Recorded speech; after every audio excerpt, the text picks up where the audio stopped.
But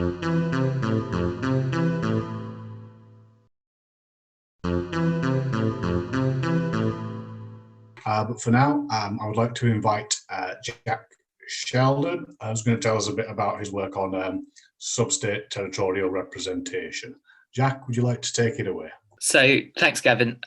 So I'm going to use my slot today primarily to present some findings from a content analysis I've been doing on how MPs with constituencies in Northern Ireland, Scotland and Wales go about representing those territories in the Commons, which uses data from each of the parliaments between 1992 and 2019.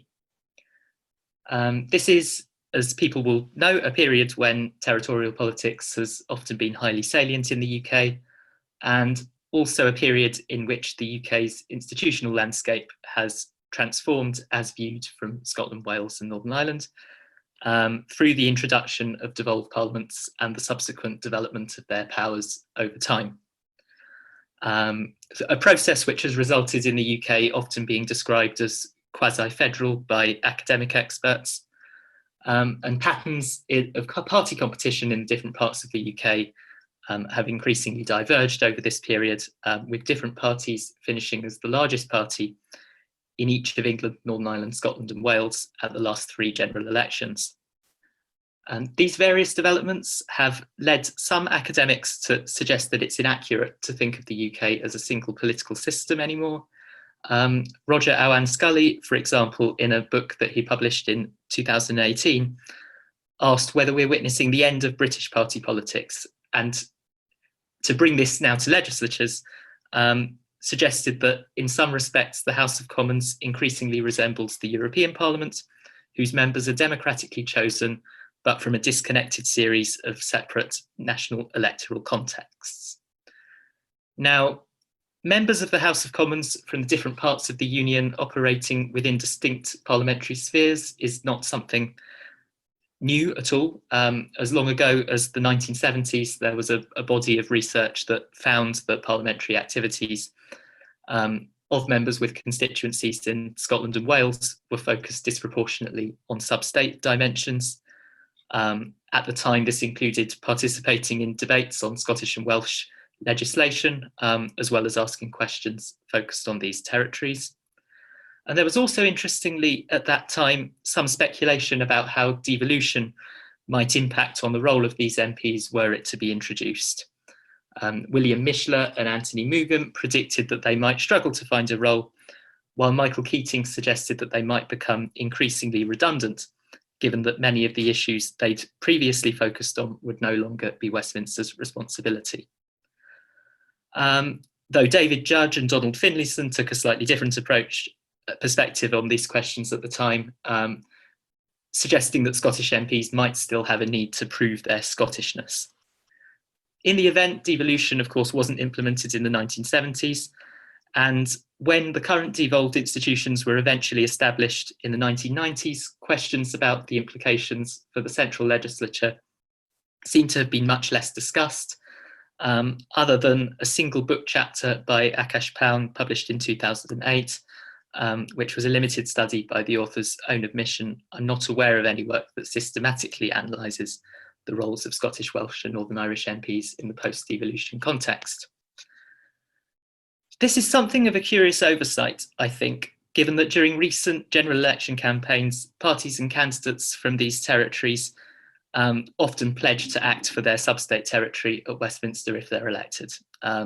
This slide shows the front covers of the manifestos put out by the parties that secured the most seats in each of Scotland, Wales and Northern Ireland in 2017, and the offerings from these parties in 2019 were really quite similar.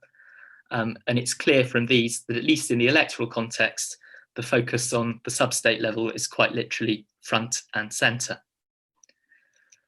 So my research has sought to investigate how far and to what extent MPs with constituencies in these areas actually seek to promote the interests and preferences of these sorts of territories once elected.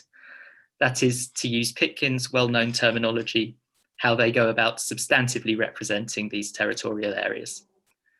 I do that by charting what Michael Saywood called representative claims, So I focus on identifying claims to be acting on behalf of Northern Ireland, Scotland and Wales made by MPs with constituencies in those territories, not on how far the real interests and policy priorities of the territories are advanced, which would of course be much harder, if not impossible, to measure. So the results I'll report today are drawn from a sample of 2,371 parliamentary contributions made by backbench MPs with constituencies in Northern Ireland, Scotland and Wales between 1992 and 2019. This included 1,488 oral questions, which were sampled from across PMQs and questions to the departments responsible at various points in time for agriculture and the environment, business and industry, culture and heritage, and home affairs. Departments which were carefully chosen to include policy areas which had different territorial contexts, including in the extent to which they were devolved after 1999. A stratified random sampling method was used to select the specific question times for the analysis. The remaining 883 contributions were opening speeches in Westminster Hall debates. And I chose questions in Westminster Hall debates primarily because they're devices through which MPs have a relatively high degree of individual autonomy over what issues to raise. So I read each contribution manually, and I coded it for whether it contained a sub-state territorial representative claim, defined as parliamentary activities that seek to advance the interests, policy priorities, and or recognition of culture and identity of the sub-state territorial unit within which a member's constituency is located.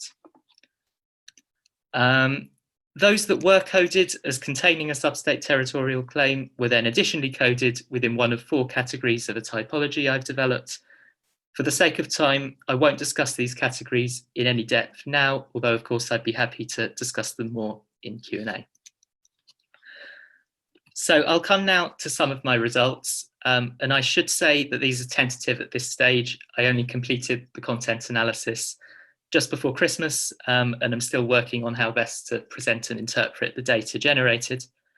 And my other caveat is that I wouldn't want to suggest that this sort of coding can remotely tell the full story of what representing a sub-state territory might involve. No doubt there are things happening behind the scenes that can't be captured from the parliamentary record in this way. So within the sample as a whole, 34% of contributions included a territorial claim according to my criteria. So around a third of contributions by MPs with constituencies in Northern Ireland, Scotland and Wales to the forms of business in my sample, which I think immediately suggests that there is something going on that's worth documenting, that seems a reasonable proportion to me.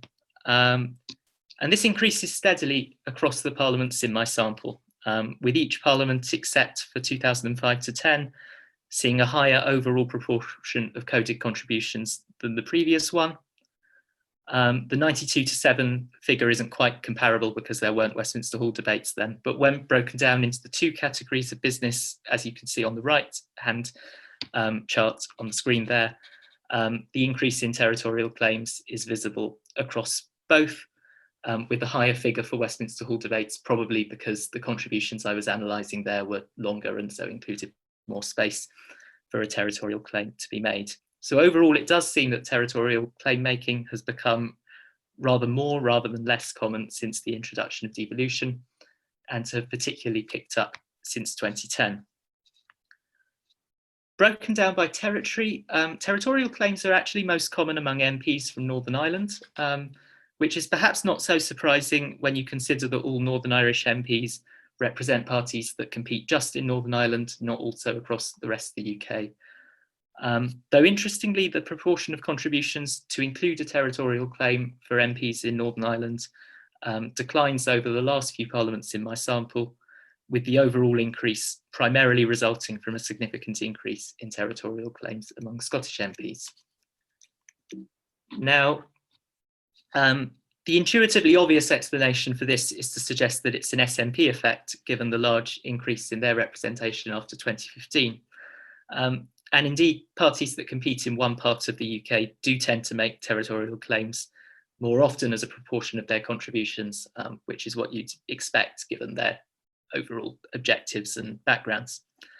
But over the time period of my study, the increase in territorial claims was actually more evident among MPs from parties that compete UK-wide, so Labour, Conservative and Lib Dem, than among parties that compete only in one part of the UK. And the rate of territorial claim making by MPs from sub-state parties actually decreased slightly when the SNP's group size expanded. I have a few thoughts on why that might be that I don't have time to go into here, but anyway, this is an interesting trend, is this apparent convergence in the extent of territorial claim making by MPs from UK-wide and non-UK-wide parties seen on the right.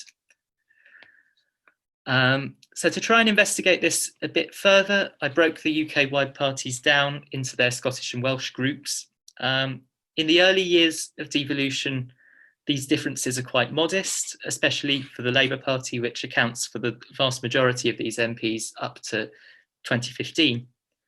But at the end of the sample in 2017 to 19, the Scottish Conservative and Scottish Labour MPs elected in that parliament do make territorial claims at an unusually high rate.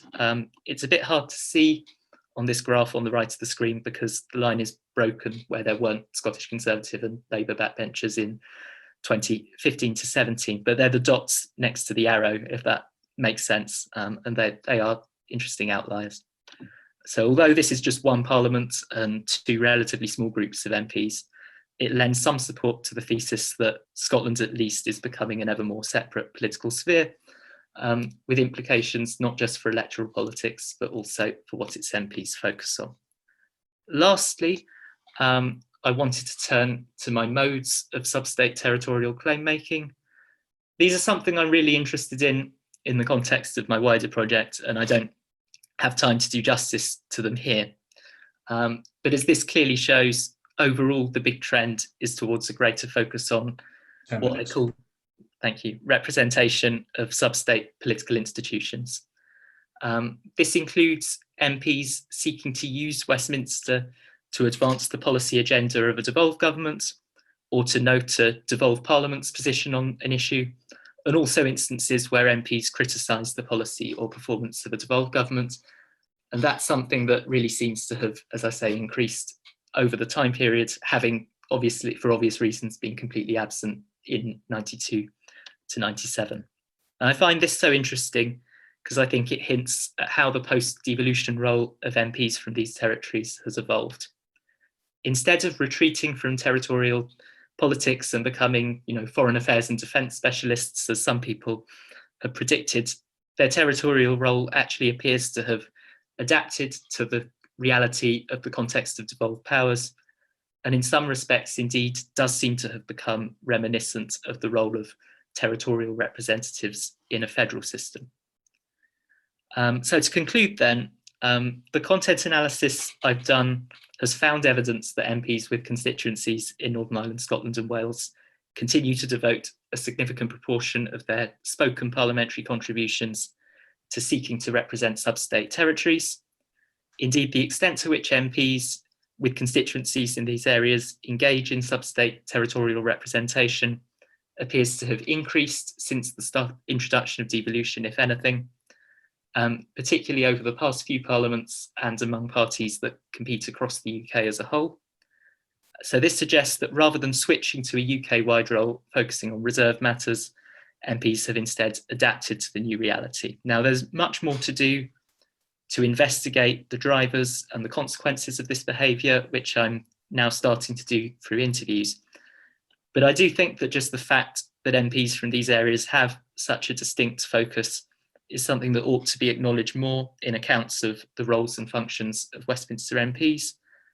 For understandable reasons, when parliamentary specialists talk about territorial representation, they tend to focus on the constituency link. But at least for MPs in those parts of the UK that have devolution, and perhaps also for some parts of England as well, there is another relevant territorial context that also shapes how they go about their jobs that I think we should be aware of.